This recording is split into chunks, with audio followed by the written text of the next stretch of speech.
ঈদের দিন যারা বেশি লাফালাফি করে, ঈদের দিন যারা গান বাজনায় মুগ্ধ হয়, বেশি লাফালাফি করে, দেখবেন ঈদের দিন যারা গান বাজনা নিয়ে একবারে বন্ধু বান্ধবদেরকে নিয়ে একবারে বক্স সেট ভাড়া করে, গাড়ি ভাড়া করে রাস্তাঘাটে অবাধে নারী পুরুষ মেলামেশা করে, গান বাজনা করে, ঈদ আনন্দ উপভোগ করে, এটা বোঝায় এদের ইতিহাস তালাশ করে দেখবেন এরা একটাও রোজা রাখে নাই। রমজানে একটা রোজা সে রাখে নাই, রমজানে একটা তারাবি সঠিকভাবে সে পড়ে নাই, রমজানে একটা ইবাদতে সে সঠিকভাবে করে নাই। তার আবার কিসের ঈদ?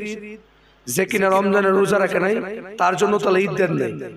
যে রমজান মাসে মানে তারাবির নামাজ পড়ে নাই, ফরজ নামাজগুলি ঠিক করে পড়ে নাই, সে আবার ঈদের দিন আনন্দ করার অধিকার তার তো নাই, অধিকার তার নাই। কোন অধিকারে সে এই আনন্দ করে?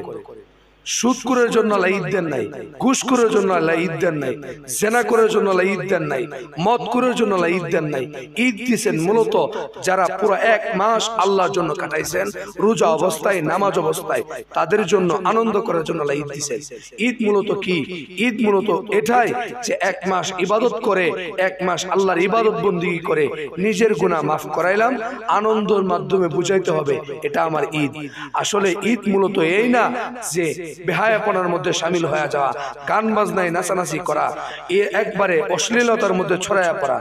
ঈদের দিন এমনও ঘর আছে গান বাজনায় শামিল হয়। ঈদের ঈদ মূলত সুদখোরের জন্য না, ঈদ মূলত ঘুষখোরের জন্য না, ঈদ মূলত বেঈমানের জন্য না, ঈদ মূলত আল্লাহ তাআলা দিয়েছেন ঈমানদারের জন্য। ঈদের দিন সাহাবায়ে কেরাম কি করেছেন? ঈদের দিন সাহাবায়ে কেরামের মধ্যে আমল কি ছিল?